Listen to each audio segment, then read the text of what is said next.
जो राम का अपमान किया था, उस नलायक का बात सुने थे जो राम का अपमान किया था। जीतन राम मांझी बोला कि राम के पूजा कर रहे हैं, अरे राम हमारी पहचान है, राम देश की पहचान है। ये आंधी मांझी का बताएगा जी, गलती से मुख्यमंत्री बन गया है। हिंदुस्तान की ये बीमारी पूरे हिंदुत्व को बर्बाद करने की है और ये लोग उसी खरियत में है कि हिंदू को जाति में तोड़कर हिंदुत्व को बर्बाद कर। आरक्षण किस मुद्दा पर मिला है पता है आपको? आरक्षण कब मिला और किस मुद्दा पर मिला आपको पता है? सुनिए, हाँ बताते हैं, सुनिए। नीतीश कुमार में हिम्मत, दम, ताकत और पुराना इकबाल, तो लड़े कोई चुनाव, बिना 25 चुनाव आ रहा है, लड़े चुनाव औकात पता चल जाएगा। अरे विधान परिषद जाकर मुख्यमंत्री नहीं, जनता के बीच जाकर मुख्यमंत्री बनिए, जनता के बीच जाकर मुख्यमंत्री, जनता चुनेगा, नेता नहीं चुनेगा, मुख्यमंत्री कौन होगा? जनता के बीच आइए। मोदी जी जब बाहर जाते हैं तो तुमने देखा होगा कि दोनों तरफ से गोलियां चल रही थी। पोलैंड की सरकार बस से हिंदुस्तानी को नहीं, पाकिस्तानी और बांग्लादेश के नागरिकों को भी चुराया। कहाँ? एगो मणिपुर। बोल रहे राहुल गांधी देश के प्रधानमंत्री है, जो देश के प्रधानमंत्री है, मणिपुर रुक नहीं रहा है। बंगाल में बांग्लादेश में बात करते हैं। चलिए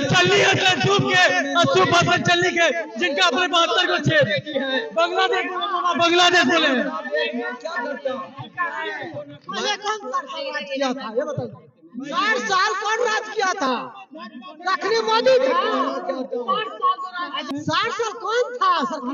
आपका जानकारी कम है। 60 साल पहले वही इंदिरा गांधी कांग्रेस का सरकार था कि पूर्वी पाकिस्तान को बांग्लादेश बनाया था। उस टाइम नहीं हुआ, आज क्यों हो रहा? वहाँ के लोगों का क्या मांगे? शेख हसीना को भेज दीजिए, शेख हसीना को बहन को यहाँ भारत में बैठा के रखे, तो दंगा कहाँ से रुकेगा? चोर है, चोर कांग्रेस। हाँ, मोदी भंडार खत्म कर दिया। राशन में चीनी, कहाँ तक तैयार? भूमियार जो है जदयू को वोट नहीं दिया। क्या भूमियार जो है जदयू को वोट नहीं दिया। अशोक चौधरी का बयान वोट देगा? कहाँ बोला? कौन बोला? अशोक चौधरी वो तो बोला कहाँ तक सही नहीं है। अरे सबका अपना अपना हक है, जिसको जहाँ वोट देना स्वतंत्र है, किसी के अंडर में थोड़ी है कोई। आपका जहाँ अधिकार वहाँ वोट दीजिए। ये सब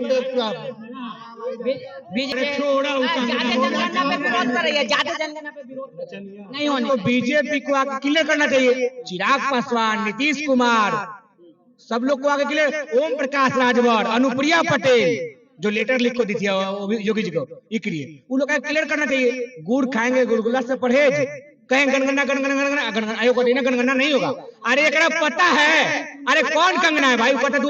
अरे कंगना, हाँ सुने थे जीतन राम मांझी का, उस नलायक का बात सुने थे जो राम का अपमान किया था, उस नलायक का बात सुने थे जो राम का अपमान किया था। जीतन राम मांझी बोला कि राम के पूजा कर रहे हैं, अरे राम हमारी पहचान है, राम देश की पहचान है। ये आंधी मांझी का बताएगा जी, गलती से मुख्यमंत्री बन गया है। हाँ जी मांझी, अरे जो तेजस्वी यादव को करोड़ों अरबों की संपत्ति है, वह व्यक्ति आरक्षण लेगा।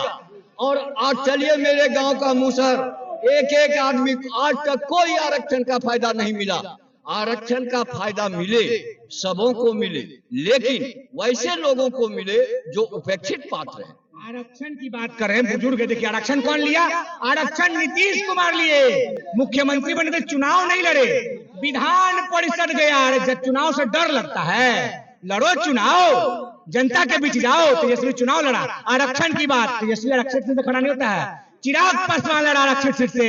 आप जीतन राम मांझी गुणगान कर रहे हैं, जीतन राम मांझी ने लड़ा आरक्षित सीट से, तेजस्वी आरक्षित सीट से नहीं लड़ता है नीतीश कुमार में हिम्मत, दम, ताकत और पुराना इकबाल, तो लड़े कोई चुनाव, बिना 25 चुनाव आ रहा है, लड़े चुनाव औकात पता चल जाएगा। अरे विधान परिषद जाकर मुख्यमंत्री नहीं, जनता के बीच जाकर मुख्यमंत्री बनिए, जनता के बीच जाकर मुख्यमंत्री, जनता चुनेगा, नेता नहीं चुनेगा, मुख्यमंत्री कौन होगा? जनता के बीच आइए। चुनाव नहीं लड़ेंगे, मुख्यमंत्री बनेंगे।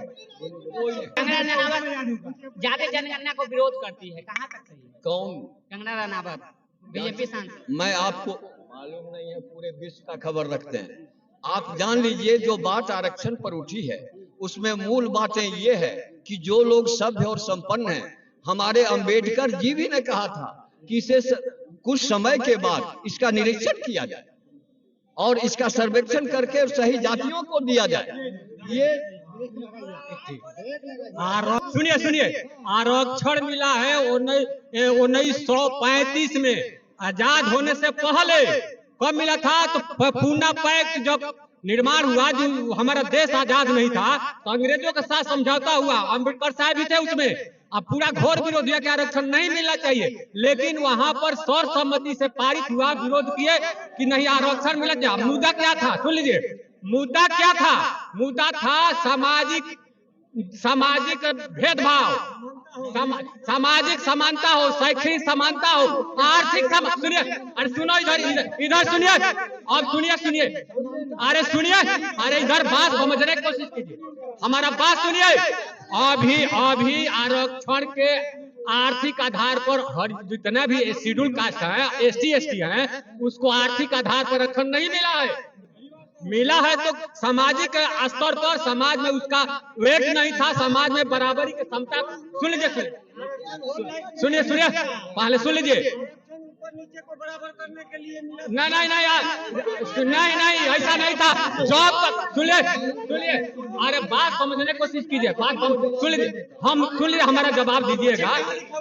लेकिन संविधान के अनुच्छेद 341, 342 में यह प्रावधान है कि सामाजिक विषमता जब तक रहेगा तब तक उसको आरक्षण का लाभ मिलेगा। चाहे मंत्री है और उसको आप जाता है मंदिर में तो धुलवाते हैं, क्या समानता? अरे अभी कई उदाहरण मिला है, उदाहरण मिला है। जीतनराम मांझी, अखिलेश यादव, सुन लीजिए, गलत नहीं है, सुन लीजिए, बात समझिए।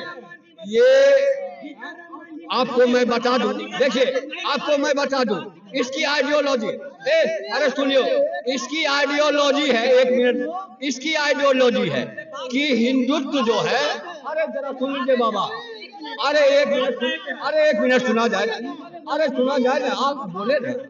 इस सबसे बड़ी बात है कि जब बाबर यहाँ आया तो मात्र 10,000 सैनिक थे, और वह सैनिक जब आगरा से निकलने लगा तो वह कहा कि मैं हार जाऊंगा, मैं अब यहाँ से चल देता हूँ। लेकिन जाते वक्त उसने देखा कि कई जगह भट्टियां जल रही है, तो मंत्री से पूछा कि क्या बात है? तो कहा हुजूर, यहाँ जातिवाद में सारे सैनिक है और सबका भोजन अलग बनता है।